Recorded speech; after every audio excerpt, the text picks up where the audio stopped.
Hello friends, welcome to your YouTube channel. આજના વિડીયોમાં આપણે ધોરણ 4 વિષય ઇંગ્લિશ યુનિટ 1 લેટ્સ સેલિબ્રેટ તેનું ટેક્સ્ટ બુકની અંદર પાર્ટ 3 જોઈશું. આની પહેલાંના 2 વિડીયો બનાવેલા છે, એમાં પાર્ટ 1 અને પાર્ટ 2 આપેલ છે. આજે આપણે અહીંથી સ્ટાર્ટ કરીશું. તો જોઈએ, study the table and make sentences as per the given example. અહીંયા આપણને એક ટેબલ આપ્યું છે, એ આપણે જોવાનું છે અને એ પ્રમાણે વાક્યો બનાવવાના છે. તો જુઓ, અહીંયા પહેલાં નેમ્સ આપ્યા છે, નામ આપ્યા છે બાળકોના. એક છે નીવ, નીલમ અને રહીમ.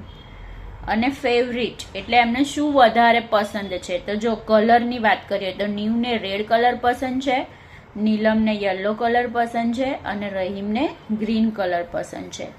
ગેમની વાત કરીએ તો નીવને ચેસ પસંદ છે, નીલમને ક્રિકેટ પસંદ છે અને રહીમને ખોખો પસંદ છે. આઈસ્ક્રીમ ફ્લેવરની વાત કરીએ તો નીવને ચોકલેટ આઈસ્ક્રીમ પસંદ છે, નીલમને સ્ટ્રોબેરી આઈસ્ક્રીમ પસંદ છે અને રહીમને મેંગો આઈસ્ક્રીમ પસંદ છે. તો આપણે આ જે ટેબલ જોયું એના પરથી આપણે વાક્યો બનાવવાના છે. તો અહીંયા આપણને એક એક્ઝામ્પલ આપ્યું છે કે નીવ્સ ફેવરિટ કલર ઇઝ રેડ. જો એકદમ ઇઝી છે. જ્યારે ધારો કે આ પેન મારી છે, બરાબર, તો આને મારે શું કહેવાય કે ધીસ ઇઝ માય પેન. પણ ધારો કે આ પેન નીવની છે તો મારે શું કહેવાય, ધીસ ઇઝ નીવ્સ પેન. એસ લાગે. તો અહીંયા જે નીવ કોઈ બી નામ છે એની પાછળ જો અહીંયા આગળ એસ લાગ્યું છે, ઓકે, તો એ નામની પાછળ એસ લગાવવાનું અને જે આપ્યું છે એ પ્રમાણે લખી દેવાનું. તો આપણે પહેલાં નીવથી જોઈએ. નીવ્સ ફેવરેટ કલર ઇઝ રેડ. એવી જ રીતે આપણે સેમ વાક્ય બનાવીશું. નીવની જગ્યાએ આપણે લખીશું Neelam. Neelam's favourite colour is yellow. Rahim's favourite colour is green. Okay, એ જ રીતે નીવનું ફેવરેટ ગેમ જોઈએ આપણે. તો Neev's favourite game is chess. જુઓ અહીંયા, Neev's favourite game is chess. ચોથું વાક્ય આપણે શું બનાવીશું, Neev's favourite game is Neelam's favourite game is cricket. પાંચમું આપણે વાક્ય બનાવીશું Rahim's favourite game is kho kho. એ જ રીતે આઈસ્ક્રીમ ફ્લેવર જોઈએ. પાછળનું બધું એ જ રહેશે, આગળ ખાલી નામ બદલાશે. અહીંયા જોઈ લઈએ આપણે.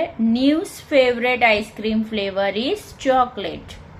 Neelam's favourite ice cream flavour is strawberry. Rahim's favourite ice cream flavour is mango. Okay, જે એક્ઝામ્પલ આપ્યું છે એ પ્રમાણે જ આપણે કરવાનું છે. આગળ જોઈએ, રાઇટિંગ છે. રાઇટિંગ એટલે લખવું. Study the pictures. 2 ચિત્ર આપ્યા છે આપણને. પહેલાં આપણે 2 ચિત્ર જોઈએ, પિક્ચર 1 અને પિક્ચર 2. આપણે પહેલાં થોડું જોઈ લઈએ. અહીંયા એક ચિત્ર આપ્યું છે, થોડા ઝાડ છે અહીંયા, બરાબર. એક ઝાડની ડાળી પર 2 બાળકો રમી રહ્યા છે. એક છોકરો કૂતરા સાથે રોડ પર જઈ રહ્યો છે. એક છોકરી સ્કૂટર ચલાવી રહી છે. દાદીમા સાથે એક બાળકી, મતલબ એક છોકરી બેન્ચ ઉપર બેઠી છે. ઓકે, અને આ ચિત્ર જોઈએ તો અહીંયા એક એપલનું ઝાડ છે, લપસણી છે. ઓકે, અહીંયા એક કૂતરો છે, બાળકો રમી રહ્યા છે. અહીંયા એક છોકરી ઘોડા ઉપર બેઠી છે, રમકડાના ઘોડા પર બેઠી છે. તો અહીંયા આપણે આ ચિત્ર જોયું. હવે નીચે શું આપ્યું છે કે read the sentences, right 1 if it is related to picture 1 and write 2 if it is related to picture 2. એટલે જે વાક્ય પહેલા ચિત્રને લાગુ પડતું હોય ત્યાં 1 નંબર આપવાનો અને બીજા ચિત્રને લાગુ પડતું હોય ત્યાં 2 નંબર આપવાનો. તો પહેલું વાક્ય છે, a girl is playing with a toy horse. એક છોકરી રમકડાના ઘોડા સાથે રમી રહી છે. તો એ આપણને ક્યાં દેખાય છે, પિક્ચર 2 માં. તો અહીંયા આપણે શું લખીશું, 2. 2 children are on a branch of the tree. 2 બાળકો ઝાડની ડાળી પર છે. તો એ આપણને પહેલા ચિત્રમાં દેખાય છે, એટલે આપણે લખીશું 1. There is an apple tree.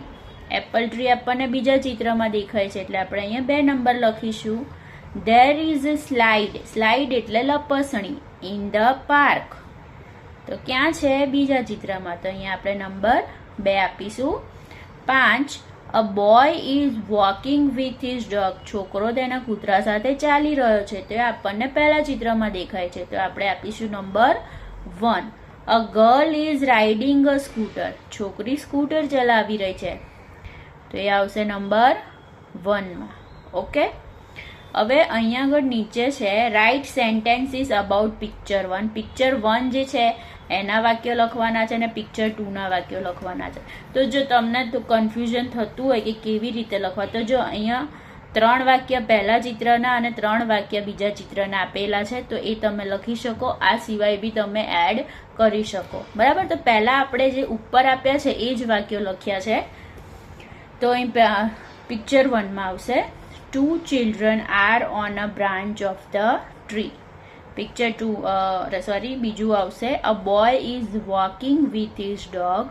Third આવશે a girl is riding a scooter. 4 આવશે grandmother and girl are sitting on a bench. Okay, આગળ જે શું અહીંયા જે આ જે ચોથું વાક્ય છે અહીંયા આપણે એ વધારાનું લખ્યું છે કે અહીંયા આગળ જે ગ્રાન્ડ મધર છે એક બાળકી સાથે બેઠા છે. ઓકે, પિક્ચર 2 જોઈએ. A girl is playing with a toy horse. બીજું આવશે there is an apple tree. 3 આવશે there is a slide in the park. અને 4th આપણે લખીશું there is an apple tree. અહીંયા એક એપલ ટ્રી આપણને દેખાય છે. ઓકે, આગળ જોઈએ. અહીંયા સેપરેટ એટલે અલગ કરવા. સેપરેટ ધ સેન્ટેન્સીસ એટલે વાક્યો ઓફ હોલી એન્ડ દિવાળી. અહીંયા હોળી અને દિવાળીના વાક્યો ભેગા થઈ ગયા છે. તો આપણે એને અલગ કરવાના છે અને write them in the given space. અહીંયા આપણને જે જગ્યા આપી છે એમાં આપણે હોળીના વાક્યો લખીશું અને દિવાળીના લખીશું અલગ અલગ. ઓકે, તો પહેલા તો આપણે છે ને આ જે પેરેગ્રાફ આપ્યો છે જોઈ અને એનું ગુજરાતી જોઈ લઈએ, પછી આપણે એને અલગ કરીશું. તો પહેલા ગુજરાતી જોઈએ. Holi is celebrated on Purnima in the month of Falgun. તો હોળી એ ફાગણ મહિનાની પૂનમે ઉજવવામાં આવે છે. વી એટલે આ હોળીમાં આવશે. બરાબર, આ વાક્ય we clean our houses before Diwali. Before એટલે પહેલા. તો આપણે આપણા ઘર દિવાળી પહેલા સાફ કરીએ છીએ. તો આ વાક્ય આવશે દિવાળીમાં. વી વેર એટલે પહેરવું.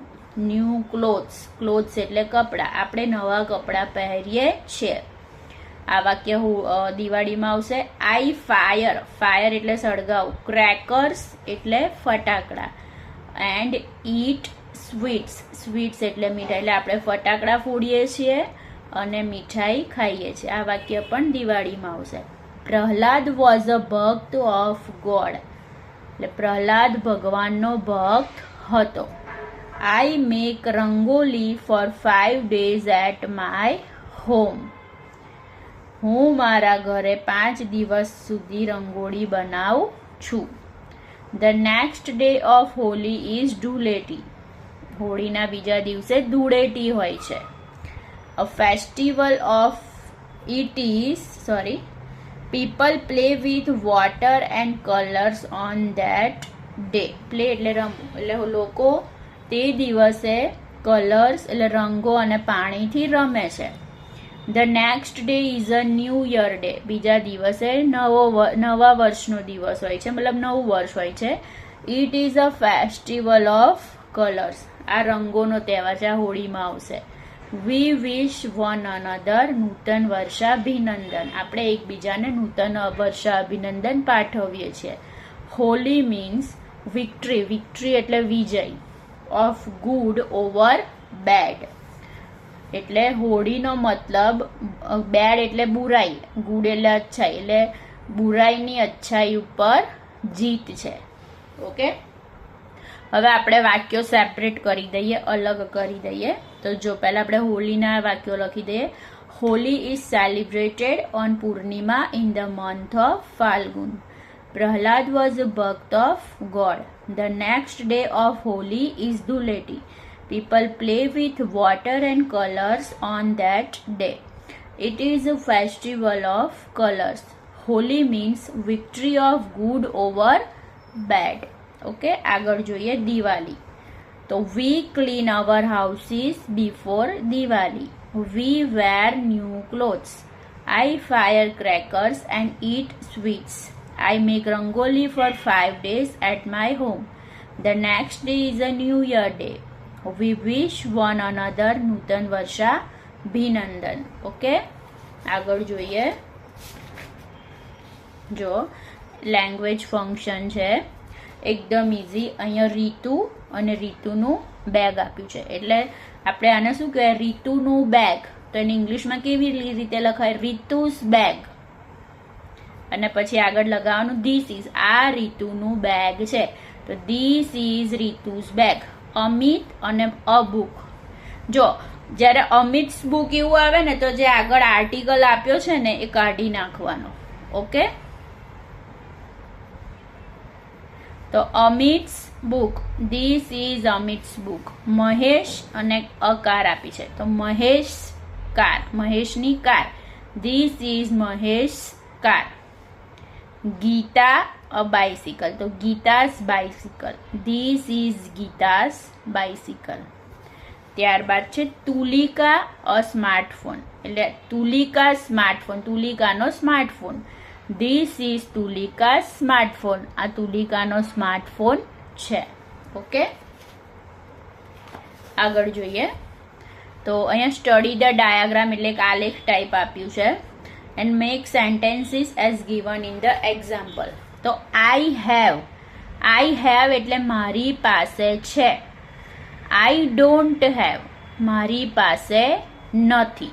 તો જો અહીંયા આપણને આ ટીક માર્ક કર્યું છે, આવું સાચું કર્યું હોય એટલે આ વસ્તુ છે, અને આવું ખોટાની નિશાની હોય તો વસ્તુ નથી. તો જો શાર્પનર છે, પેન્સિલ નથી. ટેક્સ્ટ બુક છે, પેન છે. ઇરેઝર નથી, લંચ બોક્સ નથી, સ્કેચ પેન્સ નથી, નોટબુક્સ છે. તો અહીંયા એક એક્ઝામ્પલ આપ્યું છે, આઈ હેવ. જો એકદમ ઇઝી, આઈ હેવ, અહીંથી આપણે સ્ટાર્ટ કરીશું. A pen in my bag. જે હોય એમાં અહીં લખવાનું, જે ના હોય અહીં લખવાનું. એવી જ રીતે બીજું શું છે, નોટબુક્સ. તો I have notebooks in my bag. Okay, પછી શું છે, શાર્પનર. તો I have a sharpener in my bag. Okay, અને થર્ડ શું છે, ટેક્સ્ટ બુક્સ. તો I have text books in my bag. એવી જ રીતે ડુ નોટ હેવ એટલે નથી. તો શું નથી, તો પેન્સિલ નથી. તો એ તો આપ્યું જ છે આપણને. I do not have a pencil in my bag. બીજું શું નથી, an eraser. I do not have an eraser in my bag. બીજું શું નથી, lunch box. I do not have a lunch box in my bag. અને ત્રીજું શું નથી, સ્કેચ પેન્સ. ઓકે, તો I do not have sketch pens in my bag. Okay વિદ્યાર્થી મિત્રો, હવે જે લાસ્ટ પાર્ટ છે એ આપણે કાલે જોઈશું. Okay, thank you.